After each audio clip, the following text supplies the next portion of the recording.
Well, that was an insane Inferno match. Sorry, I misspoke. An insane Firefly Inferno match. Inferno Firefly match. Fireferno Fly match between Randy Orton and the Fiend Bray Wyatt. It was the main event in the end of last night's TLC pay-per-view. I think that was the right idea, because how do you top someone murdering a guy? The table spots and ladder spots don't seem as impactful after that. I'm Mr. Davis. I'm here with Lukewarm Luke Owen, and we are reviewing last night's the last pay-per-view of 2020. And just to give a little quick overall impression of the show, pretty damn good. Yeah, thoroughly enjoyed it, mate. I had a blast watching this show. I had a really fun time watching it with you and El Fakador last night. I really, really had a fun. There he is. There's the championship. Well done on your retention, by the way. We can get into that later on because I'm sure there will be a fair few Ultra chats about it. I had a bunch of tweets from people yesterday talking about, but we'll get onto that later.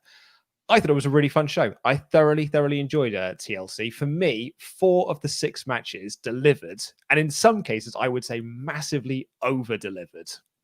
Yeah, in some cases, they had high expectations and were even better. I would say that both the TLC matches so good. And the tag match. Or in one case, I had massively low expectations for, and they submitted over the top of that loads, and that's Sasha Banks versus Carmella.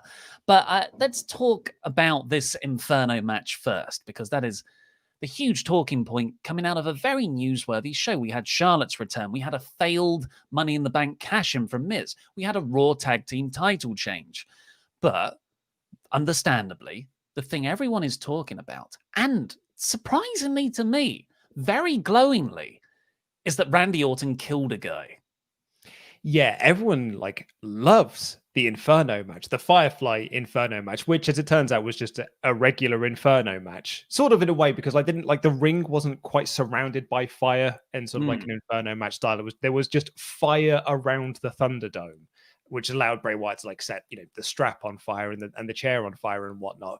But yeah, I went onto Twitter after the show, and that's all anyone was talking about. Was this was, and it's people that I don't usually see talking about wrestling. John Squires of Bloody Disgusting. He's a wrestling fan, but he doesn't always tweet after a show. But that's but he was tweeting about it, being that was an incredible finish to this. As a horror fan, that is a horror visual that is really appealing to me. And Tom Beasley was saying something similar. Queen Hannah tweeted out that her kids who watched the show had no interest in anything else on the show. They were just pretty much bored by the entire show, but were enamored and were enraptured by the Firefly Funhouse, the Firefly Inferno match, because it was it's so cool, right? And you got to think, if those kids remain wrestling fans in 20 years' time, they'll be like, oh, do you remember when Randy Orton and the Fiend had that Inferno match and Randy Orton set him on fire afterwards? When I was a kid, that traumatized me. And that's a cool thing, right? Yeah, I mean, first off, Strap on Fire, title of your sex tape. But so a few people already pointed out in the comments, and I said it in my review earlier that went up, that I wasn't blown away by it. And I found it lumbering. I thought it went on too long. I thought it was clunky. If you don't know already, it was actually a mixture. We thought it was all pre-taped, but apparently it was a mixture of done live and pre-tape spots. So stuff really? like the where the Fiend set up Randy Orton on the rocking chair and had a trail of gasoline, and then lit the gasoline, and Randy Orton just got out of the way in time, and the chair should have exploded. If you're going to pre-tape it, whack some CGI, put some AR on that mother, and have a huge explosion. At the end of Die Hard 2, which I actually reference in the trailer, there's just a big, massive explosion.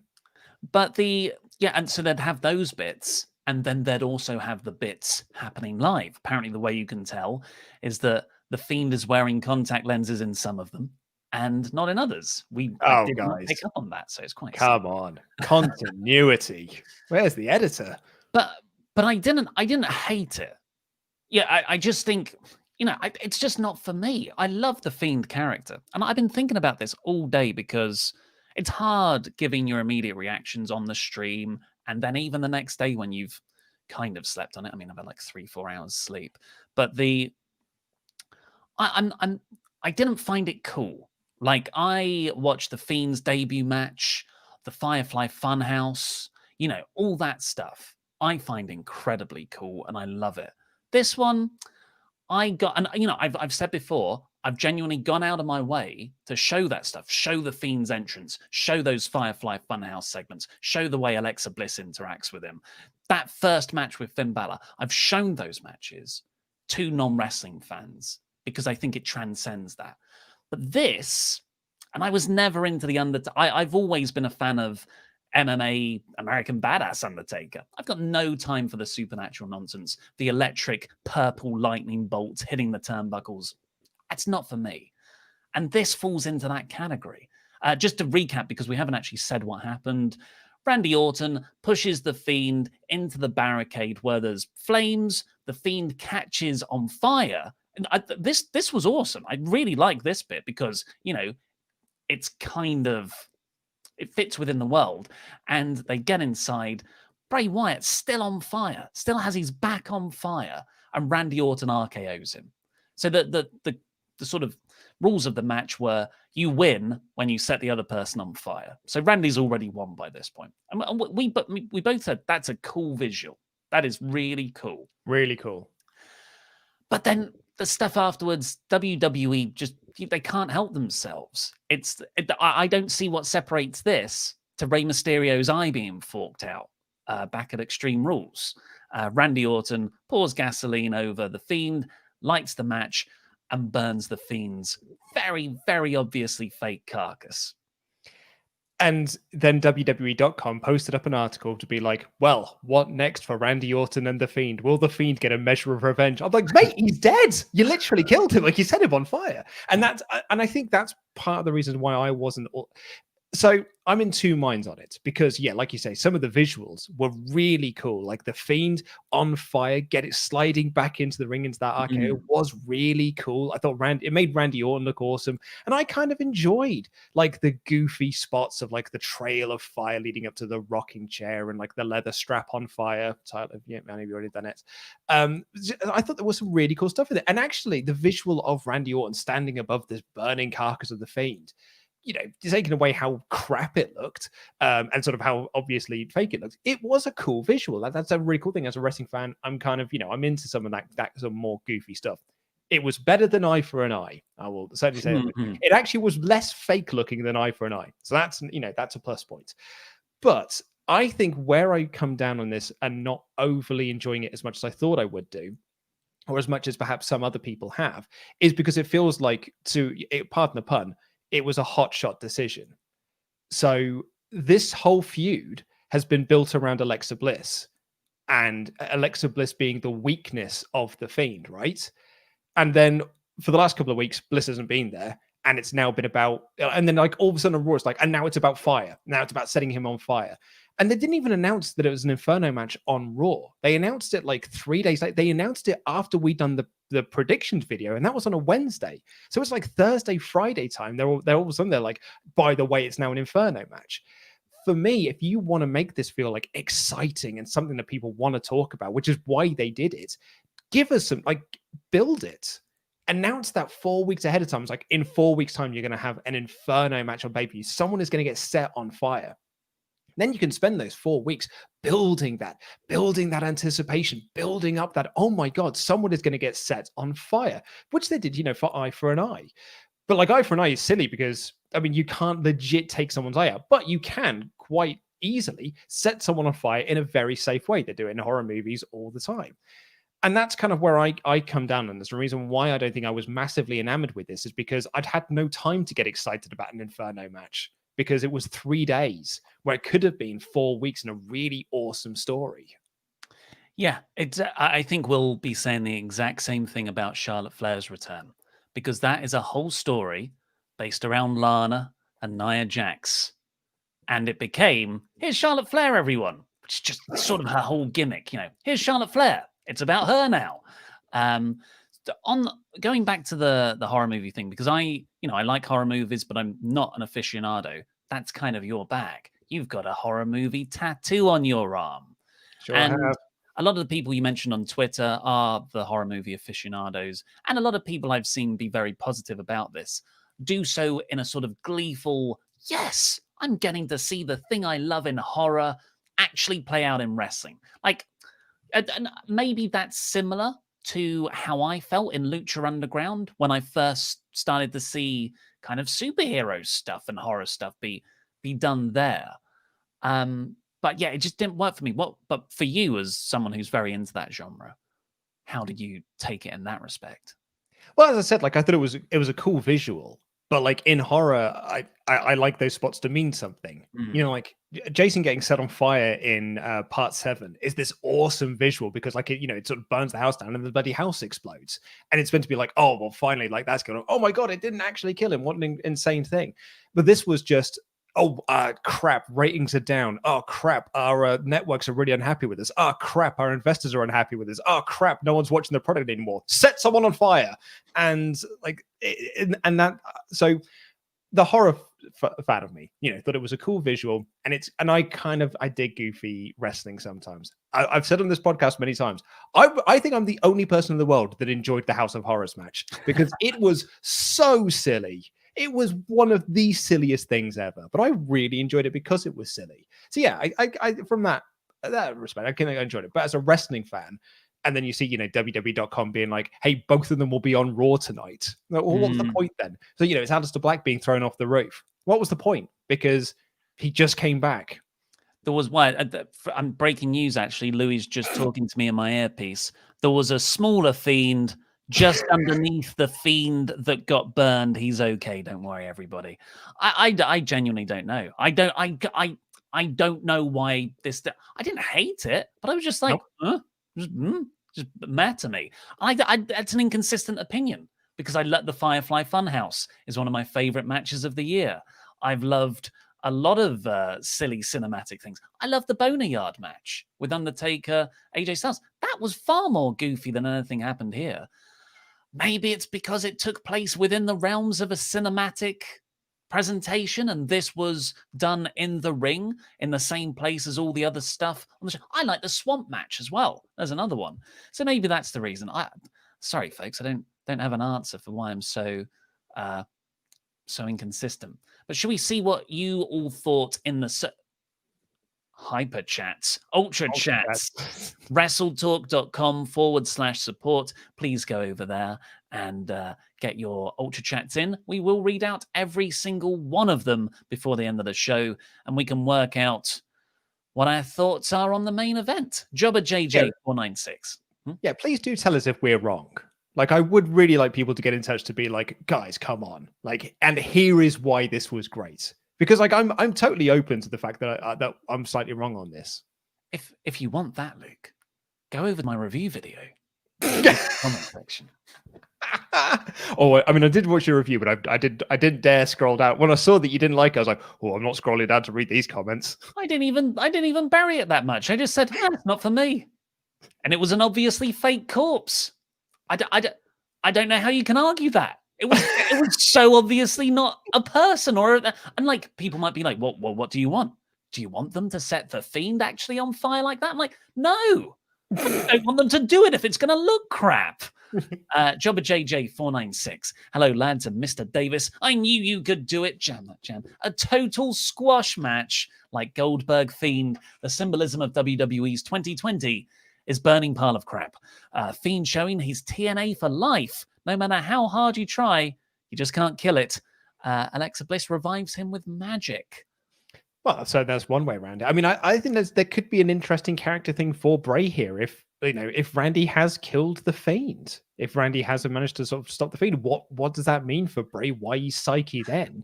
Although I think WWE themselves told us that they are the same person recently, though, right? Yes, I don't know. Maybe that's another thing where that there are possibilities that this match, this feud and story gets good, but I just have no faith in the company to do that, or even if they do it, follow through with it. That means that the start of this feud was setting, like the man was being set on fire was the start of the feud. Yeah, where do you go from here? Moin Kanib. While the Fiend versus Orton finish was a bit much, I do appreciate WWE doing something different. I can't remember the last time I looked forward to watching Raw, so if it's created that curiosity, I guess it's a good thing. What do you guys think? That's bang on the banana, to be honest, there, because like WWE, 2020 has been WWE throwing things at the wall and hoping something will stick, whether that is eye for an eye, whether that's climb the corporate ladder, whether that's Raw Underground, whether that's Retribution. The COVID era, unfortunately, has meant that a lot of wrestling fans checked out. So they've got to try and do something to bring people back in. And this is just another thing that they're trying to get people talking about it. And you know what? Credit to them. People were talking about it. That's all I've seen people talk about on social media. So you've got to give them the thumbs up for that. They got people talking.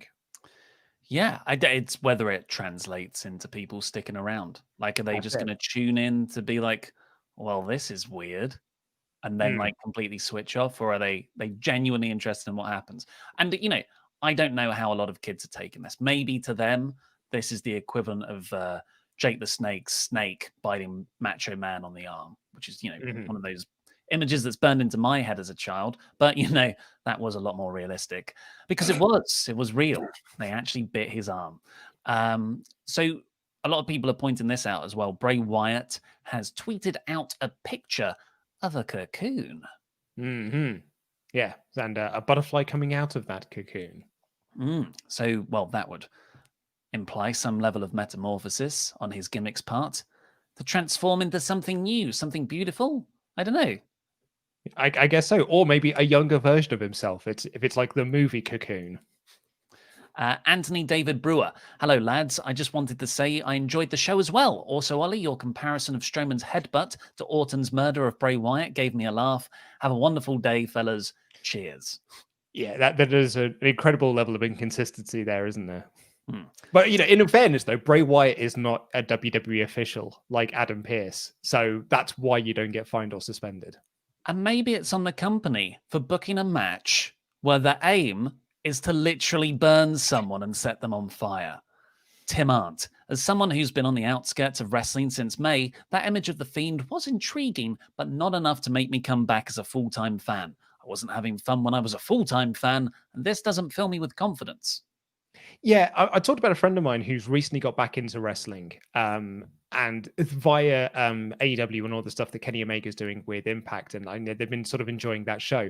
I did speak to them again today, and because they messaged me being like, "Oh, I saw that Fiend thing, and I want to go see your guys' reaction to it." I've never seen three men more subdued about a man being set on fire, was I think his direct quote about it.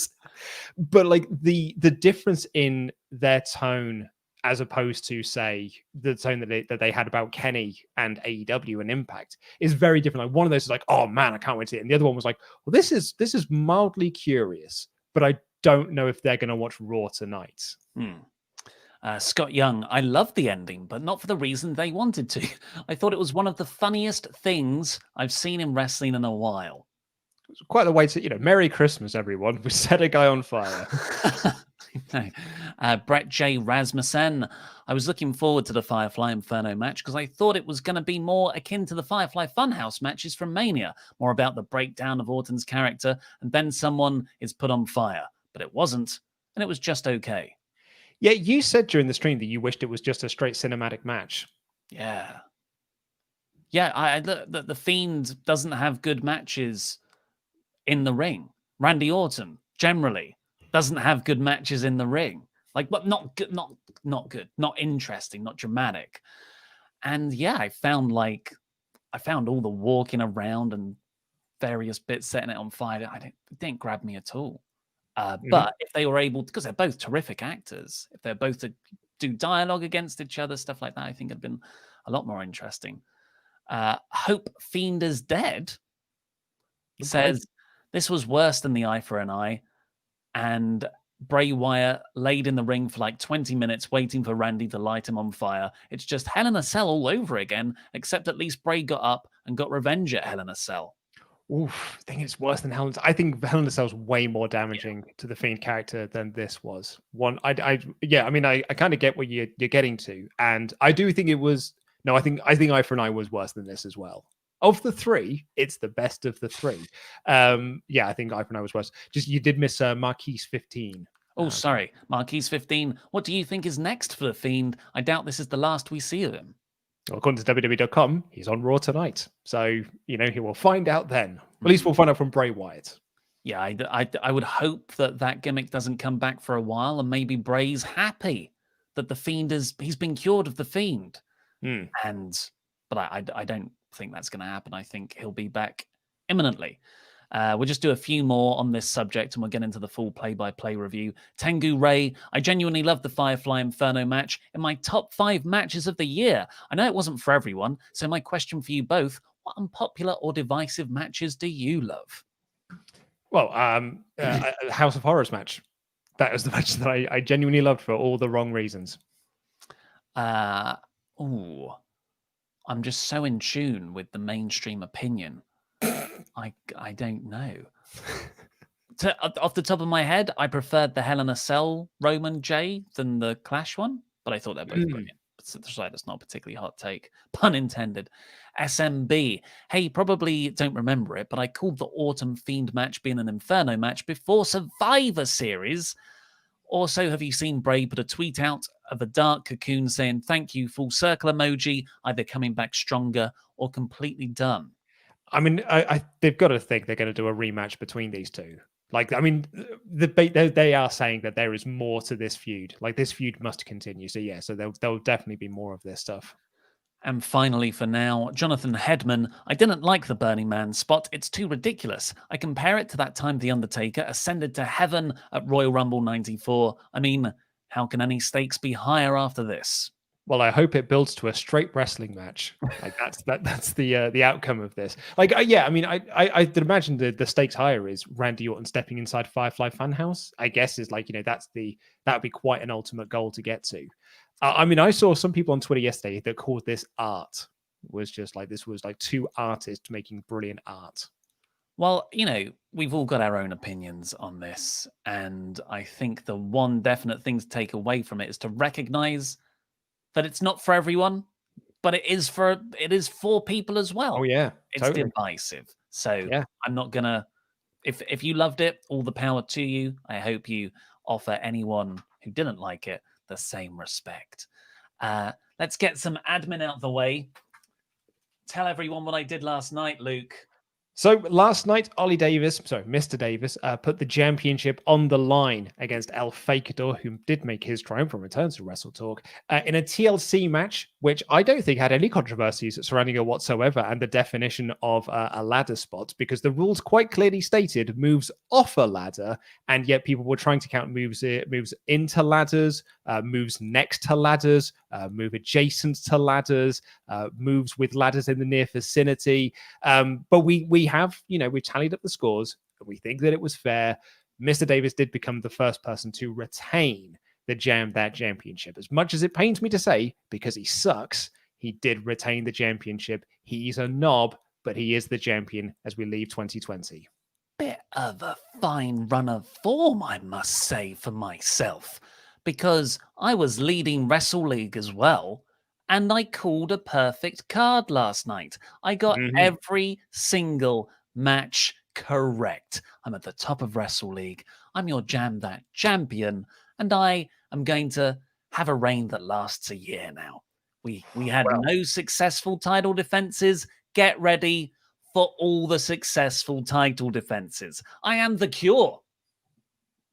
We are leading into a big season, though, because we do have January coming up soon. The Royal Jamble will be kicking off at the end of January, and that will determine who is going to be the number one contender at WrestleJamia, which in April, is it this year, or is it March, April, whichever month it's in? I think it's on my birthday, so late March. Is it really? That's when we announced it. Well, happy birthday as well. And there will also be a championship defense at the Royal Jamble in January. So you got a lot riding coming into January. Yeah, we've got the title match, of course, for the championship, me defending, but we've also got the Jamble, which is going to have all the WrestleTalk hosts and whoever else we can convince to come on the stream.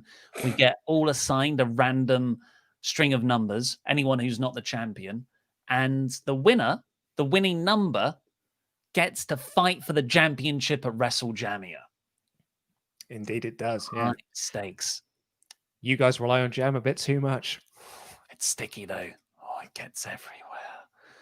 Also, we're talking about TLC right now. We're just going to talk about the new, like the show really. But for all of the news, Wrestling Daily on Wrestle2 tonight. Louis Dangoor and Alex McCarthy do special sort of pay-per-view post shows on Mondays. Usually that show runs from Tuesday to Friday, despite being called Wrestling Daily.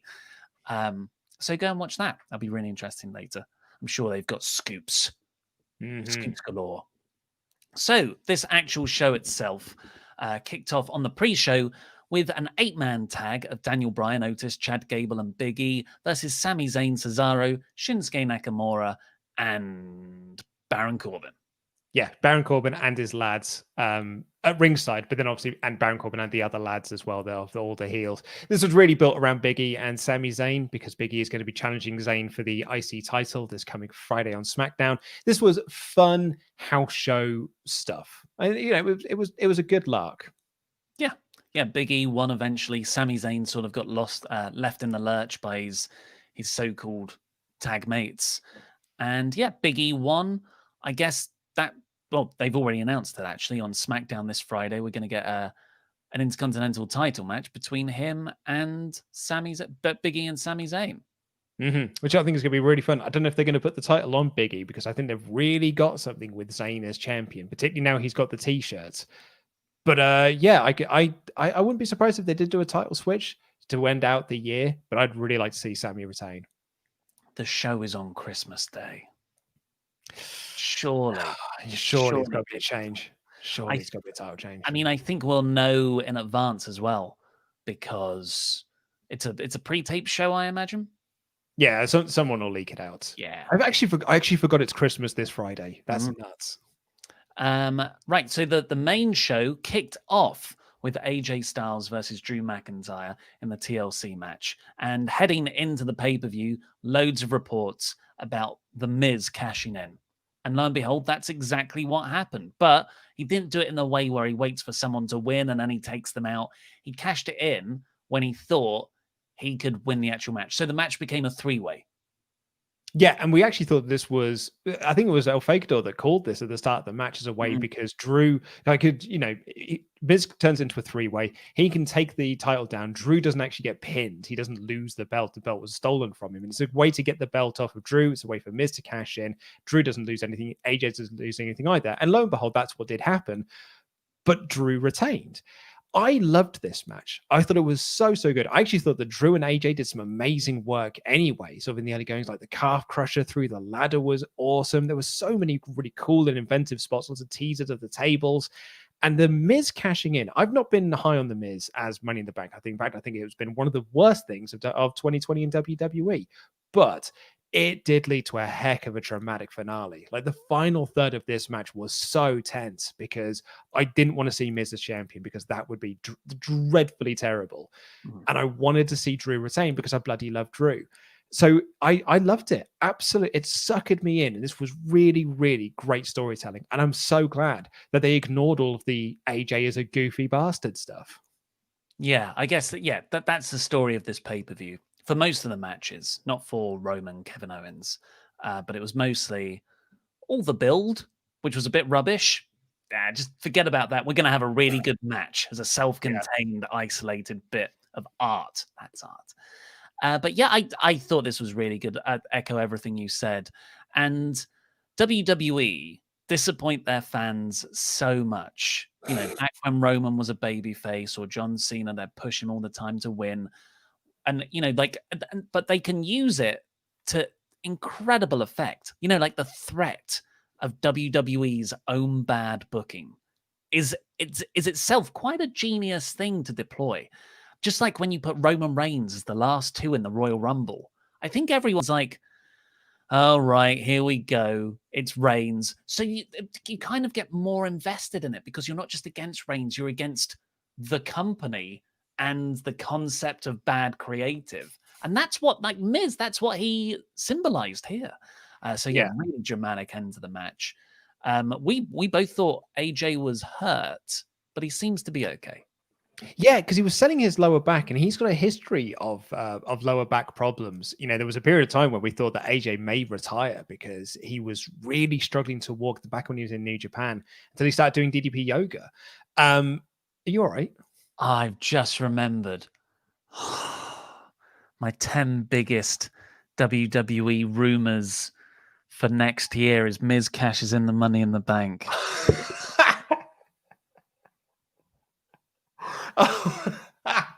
So, peeling back the curtain somewhat here, folks, we've obviously got a lot of list videos going out over the next couple of weeks for the festive periods. And one of those lists is 10 rumors for WWE in 2021. And apparently, one of those entries, Mr. Davis just revealed then, is that Miz is going to cash in. Oh, mate, that's going to come out the list, isn't it? Getting a 9. It's going to be a 9 entry list. Bollocks. Oh dear. No worries. So overall, double tick. Drew retains, and I think we all genuinely feared that he was going to lose this belt. So that was great. And Miz no longer has the briefcase, so hopefully Miz and Morrison can get away from the main event scene. They've been completely ineffective and obnoxiously annoying on TV. So yeah, let's see what happens there. Now, before we do move on from that, I do want to ask your thoughts on Money in the Bank because, I mean, the outside of the Inferno match, the majority of the comments that I've seen about this is WWE's handling of Money in the Bank and how it used to be there to create new stars, about how it was there to sort of push new talent. And like since then, I think it's like 5 of the last 6 have unsuccessfully cashed in. It's not had a great track record. It's not had a great run since Seth had it. And that was what, 2013 we worked. That was 7 years ago. Yeah, it's bad. I think they've just their ability to tell long-term stories or create long-term plans is completely disintegrated. Hopefully it's good this year or next year, rather 2021. Speaking of good though, Carmella's great. Sasha Banks is great, and these two had a very, very good match. Yeah, this was one of the matches that I said for me over-delivered because we've already seen the match once.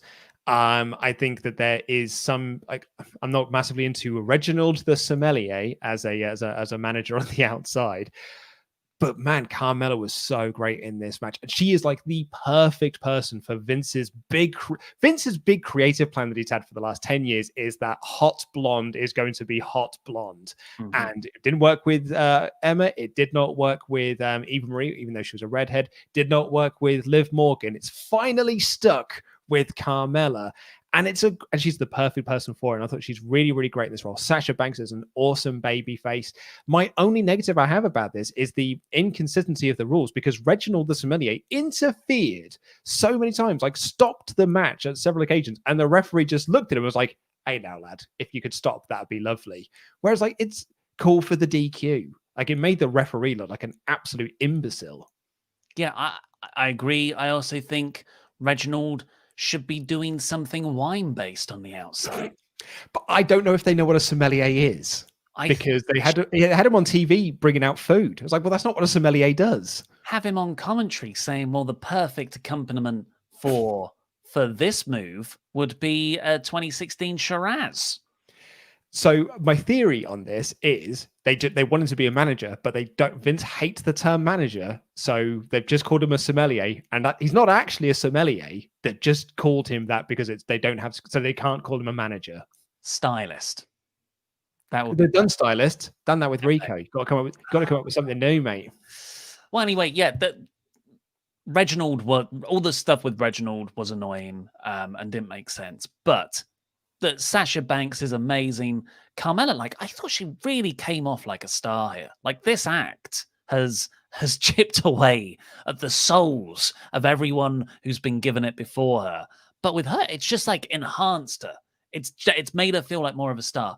I guess and they had this great submission battle back and forth near the end. Some really good near falls. I was so into this match. I guess the question mark is what next for Mella, because Banks eventually makes her tap. That's 2 failed attempts at the title for Carmella. I don't want to see her go for it again because we've seen it so much in a short space of time, but it'll be nice to give us some momentum as well. I wouldn't be surprised if we get this match again on Friday on the Yeah. Christmas Day episode. Like, what's next for Mella? Going after Sasha Banks for the title again. I would probably wager. Yeah, but for my money, this is the best Carmella match I've ever seen. Yeah, yeah, probably. I probably agree. Nothing's springing to mind. So all the credit to her to come back after a long time out as well. Yeah. Then we got Billie Kay trying to be Asuka's partner backstage. Asuka, that was rubbish. Cedric Alexander and Shelton Benjamin, the Hurt Business, then took on Kofi Kingston and Xavier Woods in this was just as good as their really, really good Raw matches. Some amazing feats of strength and athleticism in there, particularly from Shelton. But the Hurt Business won. Yeah, I loved this finish so much because the story they're telling with the Hurt Business, and it's such a simple, brilliant story that they are not over egging, is that Cedric is getting too big for his own boots. He joined the Hurt Business because he wanted to get wins, and now he's getting wins. And sometimes he's getting wins as part of a team, but he thinks he's kind of doing it on his own. And the vets of this team, MVP, Shelton, Bobby, and they're all looking at him being like, all right, kid, he's scrappy do. Like that's sort of his role within this group. And the end of this is Shelton has the match like set up to win. He's already kind of got it laid up to win. And Cedric tags in and wins it instead. So if you're Shelton Benjamin, you're like, well, that's cool because we're the tag champs. But at the same time, you're like, all right, kid, let's just pump the brakes a little bit. You got to know when to be a team and when to be an individual. And Cedric is doing such a great job of selling this, and the rest of the boys are selling it so well. This might be my favorite story on Raw at the moment. Yeah, I think I agree. And yeah, you've got a faction of veterans there. MVP, Bobby Lashley, Shelton Benjamin. And then you got Cedric Alexander, who's just, he's not intentionally disrespecting his elders, but he is. Yeah, he's excitable. He's excited. He's getting the wins. And he's excited about that. What I loved as well is we've seen this finish so many times. Well, not this finish, but this spot so many times this year because WWE is sort of almost, what's the word? Pathologically broken up every single wrestling tag team they have. And this bit where Cedric blind tags himself in, he's gonna, no, I can do this. I will finish this for us. Don't worry. That sort of cocky arrogance typically, well, not just typically, 100% of the time backfires on the person who thought they could win it for themselves. And then that fuels yet another team breaking up. But he won it. So really cool. And I just hope that this storyline carries on for months because the Hurt Business have had an incredible year. Like it feels like they've been around forever in the best possible way. But this is just like a 6-7 months old. Came about after a few different weird iterations of MVP managing people. What a happy accident. Yeah, couldn't agree more. I'm loving this group, and it's nice to see them draped in gold as well. So I guess, do they just continue feuding with New Day though? Because there are no other teams for them to feud with on Raw. Like those are their only 2 tag teams, with the exception of Miz and Morrison. Retribution. Oh, but we've already seen the Hurt Business beat Retribution. They got rid of Retribution, remember? This is their reward for getting rid of Retribution, was a tag title shot. Ricochet and Dana Brooke. Well, that is a match I'd like to see. But yeah, very, very good. And then Lashley comes out and celebrates with them as well. Brian Alvarez did point out they're not draped in gold. It's actually mostly silver because of the title designs. They are ugly belts, though, aren't they? Like so, those red tag titles. The blue ones might be worse, but those red tag titles might be the worst titles in WWE history. And I am including the Divas Championship and the 24/7 title in all of that. They're so hideous. We got the Royal Rumble confirmed for the 31st of January. From my memory, I seem to remember WrestleVotes tweeting that WWE were looking at the second to last weekend and the last weekend, depending on whether they can have fans back. And it's something that they're going to decide very late in the year. So, this hints to me that there's going to be fans in the arena. I think they've left it as the latest possible date they can do as a way to try and to make sure that they can get fans in there. I think they're doing everything that they can to have fans there for that show, because the Royal Rumble will be so weird with piped in noise, or it'll be very weird to watch. Sami Zayn did an angle with Kayla Braxton. They're doing the sort of Tom Cruise leaked audio thing where he had a rant recently on the set of Mission Impossible 92, I think it is. And Sammy did a similar one after his Sammy Awards, and he's trying to find out from Kayla Braxton who leaked the audio, and it's probably Big E. Although probably Big E. Yeah, probably Big E. Then we got Nia Jax and Shayna Basler defending their belts against Asca and the mystery partner, Charlotte Flair. Yeah, so the story here is that Nia Jax has been putting Lana through a table and beating her up and bullying her, and that built up to Charlotte Flair returning and winning the tag titles. But I'm not sure how we got from point A to point B there. But the point is, Charlotte Flair is back, and now we can put some focus back on the singles, the women's singles title. What is more Charlotte Flair than returning to WWE to immediately win the women's tag belts in a feud she's not even a part of? What is more Charlotte Flair than that? I'll tell you what is more Charlotte Flair than that. Charlotte Flair returning to WWE to win the women's tag team title belts as part of a feud she's not a part of, to actually set up another title match that she's going to get to win that belt too. Because you better believe me, this is leading directly to Asca versus Charlotte for the Raw Women's title eventually.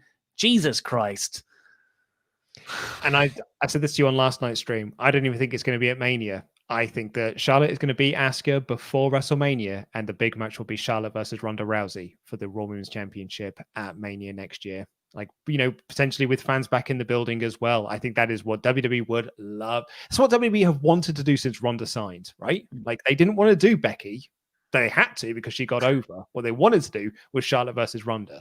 So I can see them. Yeah. I mean, I said this right from the get-go, that this is all about Charlotte winning the tag titles. And then it's the tag champs that are feuding with each other over a belt, who really, how can they possibly coexist, et cetera, et cetera. And then Charlotte is going to win. It sucks for Asca. She is the third wheel in everyone else's storyline. She was the third, even in the Banks Bailey stuff, she was never the focus. The focus was on Banks and Bailey. Now here we are, where she's just inserted herself into this Lana Nia Jax feud because she's got nothing else to do, and she's just been keeping the belt warm. Since she won Money in the Bank, since she won the title in May, she's just been keeping the belt warm until Charlotte Flair comes back, and that sucks for Asca. Yeah, and it's not just the feud and the story and the title win. This entire match was all about Charlotte. The whole structure of the comeback and the hot tag was all Charlotte. The camera work was all on Charlotte. Like when they won the belts, it's like Charlotte holding up the title, and oh yeah, here's Asca, a double champion now. Yeah, no one's taught. It's all Charlotte won the title on the first night back. Not Asca's a double champion right now. They cut backstage. Ric Flair's watching on. Everything was to get Charlotte over, and it was Shayna Baszler who got pinned at the end. At least she didn't tap, I guess. And it was, a lot of play on Nia Jax. Nia Jax was the person who kind of wrote her out all those months ago on TV. And I feel like that's going to be the first feud, because Charlotte was definitely presented as a babyface here. Yeah, 100%. And they were building this whole thing up to it's Charlotte versus Nia. Man, what a dream match that would be if we ever got to see it. If it's not Ronda, then probably Nia, Charlotte Nia at WrestleMania. Because they're doing a lot to protect Nia at the moment. It's always been Shayna taking these pins. So yeah, and it is what it is. I'm not hugely into that feud, but I will say this: it's great to have Charlotte back, because Raw in particular has been lacking in stars since Bayley and Banks went back to SmackDown. Raw has been lacking stars because they flattened everyone out, and everyone's presented the exact same level. So it didn't really. That's how Asca was able to quote unquote feud with Zelina Vega and quote unquote feud with Lana. Yeah, so I think that was the most underwhelming thing on the show. More so than the Fiend Orton thing, maybe. It just like it's infinitely more depressing. The next road to WrestleMania with Charlotte dominating everything, but in the match that I think should have been the main event, I thought it was absolutely terrific. I thought either of the TLCs could have main evented the show. That would have left a better taste in my mouth. Was Kevin Owens versus Roman Reigns. Oh, this match ruled. This match was so great. I loved everything about it. I am going to sneeze though, so I will need you to cover for me. Well, like how AJ versus Drew had a very psychological structure to it. It was mostly based around working over the body part. Quite slow for the opening 10 minutes, AJ Drew, but it really picked up in the action near the end. Owens and Reigns just went at it from the get-go because Owens was coming off this, he was beaten down a lot throughout a whole episode, really, of SmackDown on the Go Home show. So Owens just runs in, jumps Reigns right away. Jey Uso's out there the entire time. And it's just this brilliantly, it's just big move, table spot, finisher, stunner, pop-up powerbomb. It's a Paul Heyman match. But I love Paul Heyman matches. This match had such a wonderful, simple story to it, which was Kevin Owens will not give up. Kevin Owens is not going to quit this match. So Reigns just kept putting him through table after table after table. And then he'd slowly climb up the ladder because, well, I've got this one. And then all of a sudden, Kevin Owens just grabs him by the foot. And Roman could have won anyway. Kevin Owens wasn't stopping him climbing the ladder. But this mother effer was showing him such disrespect that he wouldn't stay down, that he just started laughing to himself, being like, oh God, this guy, I'm going to have to put him through another table, I guess. This is what you're going to make me do. I'm going to put you through another table then. Roman was so good in this match. Owens was great in this match. Like, everyone was so great. Yeah, and there was a lot of tables. This match will forever hold a special place in my heart, because if you weren't aware, me and Laurie or Fakador were having a TLC match ourselves over the course of the pay-per-view. If someone had a move off a ladder, that would be 20 points to Laurie. He had ladders. I had tables. If someone went through a table, I'd get 10 points. There were 5 table spots in quick succession on this match. And so many people climbing ladders and looking like they were going to do bumps off of ladders and then would just gently climb down them. Oh, it's beautiful. But, outside of that, and, that stipulation did add a lot of drama for our live reactions. But, I just thought this match was just so wonderfully told. There was a point when you said this match has been going on for 20 minutes and it did not feel like it had been going for 20 minutes. It breezed by because you were invested in them as characters. And this has had a really well-told story over the course of 4 weeks. It's built from a pay-per-view to a pay-per-view. And that's why I was emotionally invested in the match. And I think that might be one of the reasons why I wasn't as emotionally invested in the Inferno match, because that had 3 days worth of being like, by the way, Inferno match. This was all about these characters, and oh man, it was so great. So there's the finish was Owens actually kind of has it won, but Jey Uso, he's interrupting all the time. Roman did have a massively unfair advantage, but to me, I thought that put over Owens all the more and did not make Roman look weak. There's been 2 criticisms leveled at the TLC matches. One is that Roman Reigns was booked weak. Like, people are sick of him having so much Jey Uso interference now. They kind of they think it's making him look not as strong. I'm like, what? But I'm not doubting Roman's ability to win. He's just being a dick about it. Do you remember when people kept saying that Roman was being booked too strong? Like when he was a babyface? This is perfect booking, I think. I think this is marvelous. But the other one is very much founded, I would say. And I forgot to mention it in my review earlier. And that is, why don't the baby faces have friends? Yeah, I mean, there was absolutely no one there to help him. Like, who is Kevin's mate at the moment? But, I don't know. He's got no friends currently. And Sheamus should have come out to help Drew. Keith Lee should have come out to help Drew with all that Miz Morrison Omos interference in the opening match. It's a massive logic hole.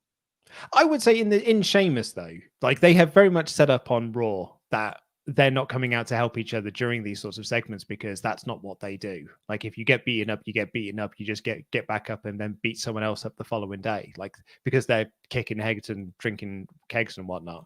Yeah. So yeah, I totally get it with Sheamus, and I don't like if Keith Lee had come out, I'd have thought it'd been a bit weird. And like, but I think it's a testament to how good Roman, Jay, and Kevin are in this feud that I wasn't watching that being like, well, where's a baby face to help him? I was just like, no, come on, Kevin, you can do this. You can do this on your own. And he was doing it on his own for quite a while. Yeah, but in the end, he succumbed to Roman Reigns. Low blow, guillotine on the top of the ladder. I love that spot. And Roman retained. And then we got the Fiend Orton match to cap things off. Overall, like, I gave it 4 out of 4. I think it's a 4 out of 5 show, but Twitter only gives you 4 options. So yeah, I thought this was a great pay-per-view. WWE often over-deliver on those B pay-per-views. Yeah, I completely agree. I really, really enjoyed this. 4 out of the 6 matches more than delivered for me. In some cases, over-delivered. You said on the Raw stream, I wonder what it would take for a Raw show not to get a good rating. Well, we're now going to ask the question, what does a pay-per-view got to do to not get a good rating on Twitter? Because good won out. 47.3% voted for good, 39.1% voting for excellent, with only 7.7% voting for poor and 5.9% voting for terrible. Yeah, I think you've always got to look at the other rate, like the other metrics there, because that was massively weighted upwards. So yes, so yeah, thumbs up show, 100%. A lot of people liked it. Let's go through all of our ultra chats. Why do I keep trying to say ultra chat? Hyper chats. God damn it! WrestleTalk.com/support.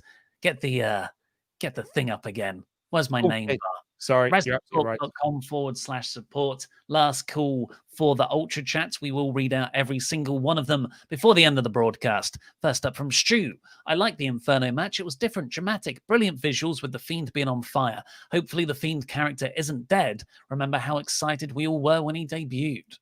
Yeah, and then Hell in a Cell happened. Kevin, 2 options. Bliss uses the heel glove. Or the Fiend is actually Rambling Rabbit and will never die. That would be Matt Hardy, actually. Yeah, I mean, he's a horror character, so of course he doesn't die. Like, you know, Jason was blown up in a house in part 7 and just walked out fine. Like, they don't die. Chris Diaz. Overall, the show was great. I agree with what you guys have said. Another thing like the Fiend's contacts was the fans on the screens. No emotions to big spots and changed a lot during the cuts between live and taped. Good match, though. #Jam That Jam. Jam that jam. Mike Jensen, I see the Inferno match much like the Dinner Debonair. I loved both, but could see why some people would hate both. Yeah, totally. We said that at the time as well. I could totally see why people would hate Dipper Debonair. Dinner Debonair. Dipper Debonair. Dr. Doom. Why does Roman not stand by his decisions? Last time Jay interfered, Roman put the boots to him. This time, Jay interferes more than once, and Roman doesn't put him in his place on the spot. Roman sends more mixed signals than a teenage girl. Roman Reigns is a heel, a conflicted heel. Yeah, I could see that being an inconsistency, but yeah, that doesn't jar with me. Mike Jensen, hello, gents. Hope you are well. Why does KO not have any friends? He couldn't find anyone to help keep Jay out of the match. Thanks for the live stream last night. You're very welcome. As someone pointed out in the stream, Kevin Owens always turns on his tag partners, so of course no one wants to be his friend. That's what Owens said on Talking Smack as well. On Friday night, he said, like, no one trusts me. Stu, but I don't think that plays. Stu, hopefully KO now stays in the title scene going forward. That match stole the show and proves KO should be showcased more. I tell you, I've loved Steen ever since his Ring of Honor days, and he should. This match was really good at getting him over. Yeah, we were saying on the stream last night, but Kevin Owens had a bit of a rocky year because he started off this year feuding with Seth Rollins, you know, getting a WrestleMania match, winning twice at WrestleMania, to doing nothing for months on end. His feud with Aleister Black went absolutely nowhere. And then, like, finally, it took him going to SmackDown and getting almost a fresh coat of paint to be like, oh yeah, no, cool. Kevin Owens, of course he's a main eventer. Of course we could do something with him. So yeah, I'm just glad that he's finally getting that showcase. Do you want a hot tag? I'll do these next 3 and you can hot tag in then. Mike Cool. Jensen, again, thank you, Mike. Is it possible, since the referee didn't look into the briefcase, that Miz cashed in a ham sandwich and Otis still has the contract? That would be just the worst. Just the absolute worst. Planet Dan, scary thought. I can see Miz saying it doesn't count and getting his briefcase back. I mean, yeah, may as well. Do you know what? It may as well. What difference would it make? I think that's a terrible idea. I don't think it will happen, but I also hope it does, so I don't have to re-record my VO. Brett J. Rasmussen, I am very happy that Drew won, but I am disappointed with the handling of the Money in the Bank briefcase. Otis had it, and they could have made him the biggest babyface by cashing in on Roman with proper booking, but another failed cash-in. Does Money in the Bank matter anymore? I think it sort of does for the women still. Like Bailey did some, she had it, and Bliss and Carmella. But yeah, for the men, it's been a sort of a rocky road. I think they've essentially run out of ideas of what you can do, because there are so many times you can do the cash in, right? There's only so ways you can do it, and I think they've essentially just run out of ways to do it. I just think they've gotten bored of their own brilliant stipulation. On the subject of TLC overall, Eddie Carter says, a great TLC, went in with low expectations and I enjoyed it a lot. Granted, it's the best pay-per-view ever, but I think that's not the best pay-per-view ever, but truly delivered. Also, well done to Mr. Davis. You haven't just made El Fakador angrier? Merry Christmas to you all. Everything will be Fakador. Jam that jam. Well, the only thing that's red round here now is this red. Big red. Stu, great pay-per-view. Only let down with Charlotte returning into a story that makes no sense. Not even on one of the big 5 pay-per-views. A Rumble return would have been far more impactful. Yeah. Nathan Ortiz, Hurt Business and Cedric storyline reminds me of Nation Domination and The Rock. Kind of, but like Rock was trying to become the leader. I don't think Cedric's trying to lead the Hurt Business. He's just getting a bit too big for his own boots. Azo Smith, TLC was a fantastic show in my opinion. Kevin Owens was MVP for me and shows that he really should be used more than he is. Most matches over-delivered, and good God, that Spike Sasha did on the X Factor legit got me. That was an insane sell. And I was going through the images to get through the WWE.com galleries for my video earlier today. And yeah, she proper darts herself into the ground. Sasha's incredible. She RVD'd it. WWE chat, Scott Young says, have you seen that Lana was apparently legitimately injured? If that's the case, I completely get why they hot-shotted Charlotte back. I think Charlotte coming back's been the plan all along. Yeah. Ollie coming out of a cocoon says, who do you guys think will be Drew's next challenger? And do you expect a super Christmassy Raw or one with a load of spaghetti throwing changes to boost ratings? Oh, yeah, because I mean, it is Raw tonight, isn't it? And it's the final one before Christmas. So it may just be just a show. No, I think they'll do something. They're in panic mode. They're not the sort of people to wait until January, are they? But Drew's next challenger, I think Sheamus probably. They're building it already. Planet Dan, Charlotte has a great babyface story if it's booked well. She could say that I want to work my way up and I don't want to be handed opportunities because of my family name. Also, she's doing it for her brother and carrying on his dream. Shame it's Vince booking. But at the same time, sometimes some people are just better suited to being heels. Yeah. And as that WrestleVotes tweet yesterday said, a lot of the storyline presented for Miz cashing in sucked. Creative isn't always bad because of Vince. Sometimes just creative is bad. Tengu Ray, there's a spot in the Firefly Inferno match where he taps the rocking chair on fire when he walks past it. It was small, but it struck me a lot. Has something small in the match stuck with you before? Well, like a small, almost imperceptible detail in a match. I'm sure there is, but nothing's jumping into my sleep-deprived mind. There's probably loads in like the Roman J stuff that they've been doing recently. Planet Dan, do you think there's a chance they're burying Money in the Bank briefcase because of Jericho's in AEW? They've been burying it well before Jericho was in AEW. Like, I'll be honest with you. Yeah, I don't think that's the case. Jericho invented Money in the Bank, if people aren't aware. Yeah, I would wager they've actually forgotten that. Colin Bennett, Fake Door was screwed. At this point, it's just fun to argue with it. Salty Luke Owen is better than Salty Jan. Look, if I was salty about losing the championship, surely I'd be trying to get it off Davis rather than helping him win. Like, that's not a sensible storyline, is it? We went through the points. Someone tweeted me yesterday being like, though this move was done next to the ladder, like surely that should have counted. It was moves off the ladder And like people said the Drew sequence. So Drew took AJ off the ladder. Then they did a series of moves and it ended with AJ's face going into a chair, right? Would you say, well, that was a move off the ladder? No, I wouldn't. I'd say that was a move through a table. It was a move through a chair is what it was. Charles Berg.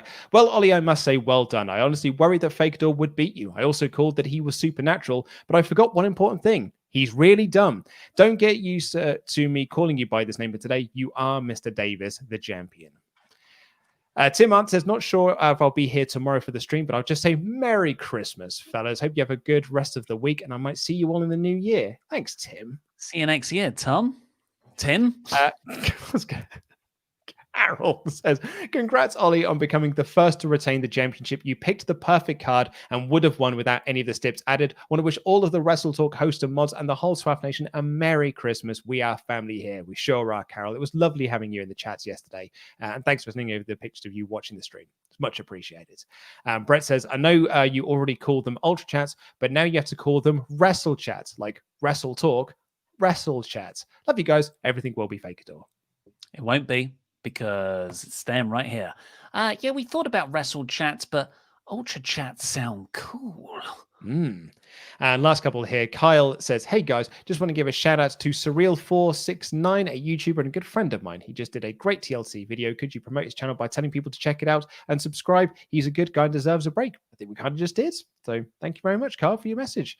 Thank you to Anonymous, who donated with no message. And Rini says, can't wait for your guys' Royal Rumble reaction. I still go back and watch your 2020 Rumble reactions for Drew eliminating Lesnar, Edge returning, and Drew winning the Rumble. God, what a fun match that was. Yeah. So fun. Yeah, well, I can retain this then as well, and then win the Rumble to face myself to retain it at WrestleJamia 2. You're not in the Jamble. Oh, I'll get in there somehow. I'll get Pete in there. You bloody won't. Yeah, no, you're down for me.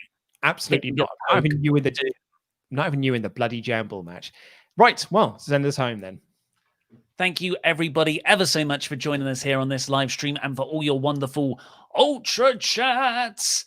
They really do help support the channel.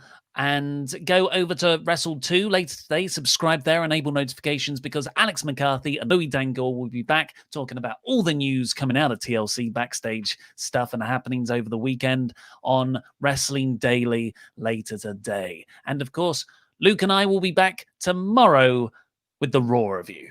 But for now, I've been Mr. Davis, your jam, that champion. That's been Lukewarm.